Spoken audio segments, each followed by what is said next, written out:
आपका NEET exam काफ़ी नज़दीक है। इसी सिलसिले में हम 5 धांसू टिप्स लाए हैं जो इस वक्त आपके रिवीजन में या आपकी पढ़ाई में हेल्प करेंगी। चलिए बिना वक्त गवाए हुए शुरू करते हैं। देखो, पॉइंट नंबर पहला, आप रिवीजन करिए। अब सवाल यह आता है, बच्चे इस बात पर कंफ्यूज रहते हैं कि यार रिवीजन कैसे करें, पहले पूरा सिलेबस कंप्लीट कर लें उसके बाद रिवीजन करें या फिर क्या करें। तो इसका जो बेस्ट पॉसिबिलिटी है वो ये है कि आप पैरेलल रिवीजन करें। पैरेलल रिवीजन का मतलब क्या है? मान लीजिए आपने 6 घंटे पढ़ाई की एक दिन में, मान लेते हैं, ठीक है। अब जब आपने 6 घंटे पढ़ाई की तो आपने 3 घंटे न्यू टॉपिक को कवर किया और 3 घंटे रिवीजन किया। इसको कहते हैं पैरेलल रिवीजन। इससे क्या है ना, आपके नए टॉपिक भी कवर होते जाएंगे और साथ साथ रिवीजन भी होता जाएगा, ठीक है। चलिए, तो सेकंड पॉइंट है PYQ, previous year question.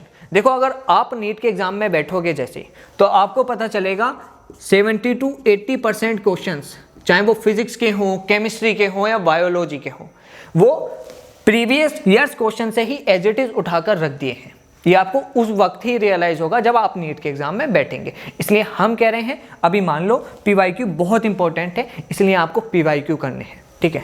Third point, physics.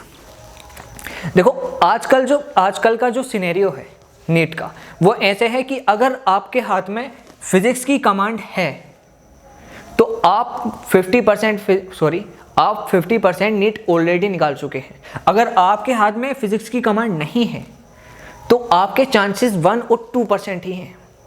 वो पहले के ज़माने थे कि आपको फिजिक्स अच्छी नहीं आती थी, आप नीट निकाल दिया करते थे। अगर फिजिक्स आती है तभी आपकी नीट में सिलेक्शन के ज़्यादा चांसेस हैं। इसलिए फिजिक्स एक ऐसा सब्जेक्ट है जिस पर आपको बहुत ज़्यादा फोकस करना है, ठीक है। चलिए, 4th चीज़ और सबसे इंपॉर्टेंट चीज़ है वो टेस्ट, ठीक है। मतलब आपको टेस्ट जितने ज़्यादा दे सको उतने ज़्यादा टेस्ट दो।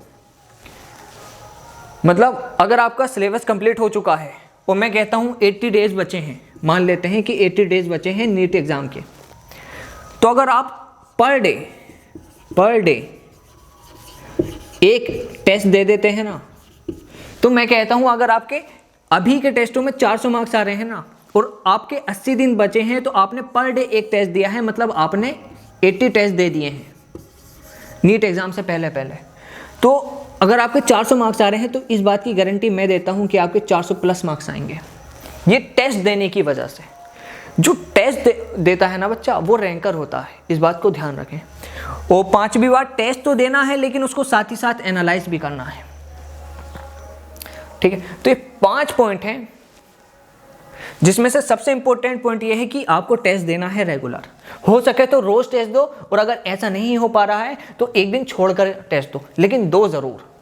ऑनलाइन ऑफलाइन जैसा टेस्ट मिले ऐसा दो, ठीक है। तो उम्मीद है 5 धांसू टिप्स आपको धांसू लगे होंगे, बोर नहीं किया होगा। Thank you.